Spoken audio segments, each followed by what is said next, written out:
এই কথাটা সকাল সকাল গোল করে গামছা দিয়ে তার শরীর মুছে যখনই তার খোলসের মধ্যে ঢুকে যায় তখনই খোলসের ভেতর থেকে কুকুর বের হয়ে আসে। নির্ভসী গাছের উপরে উঠে শোভনের ভাষার মধ্যে গিয়ে ঘুমিয়ে পড়ে। যা দেখে শুনে জেগে থাকে নিচে নিয়ে মারতে শুরু করে দেয়।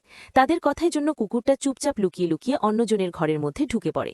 এরপরে ক্লাব মেরে বিছানায় গিয়ে ঘুমিয়ে পড়ে। তারা জয়ধ্বনি সেই ঘরের মালিক কাঠবিড়ালি বরফে জমে তার ঘরে চলে আসে। এরপর সোজা আগুনের কাছে গিয়ে তার শরীরের বরফগুলোকে গলিয়ে দেয়। হয়তো নির্ভর সেই বিছানাতে গিয়ে ঘুমিয়ে পড়ে, যেখানে কুকুরটা আগেই ঘুমিয়েছিল। কিন্তু তখনই কুকুরছানাকে কাঠবিড়ালির গন্ধ চলে আসে, যেন সে আশেপাশে দেখার পর কাউকেই খুঁজে পাচ্ছিল না। তখন সে চাদর সরালে দুর্গন্ধযুক্ত কাঠবিড়ালিকে দেখতে পায়, যে কিনা অনেক বছর ধরেই গোল করেনি জন্যই। কাঠবিড়ালিকে তার নিজের ঘর থেকে বের করে দেয়। আর এবারও গিয়ে যখন ঘুমিয়ে পড়ে তখন সে দেখতে পায় সেই কাঠবিড়ালি তার মাথার উপরে এসে ঘুমিয়ে পড়েছে। কিন্তু সে গন্ধ থেকে বাঁচার জন্য তাকে ঢেকে দিয়ে কাঠবিড়ালিকে দৌড়াতে শুরু করে দেয়। কিন্তু যখনই কাঠবিড়ালির লেজ দিয়ে বড়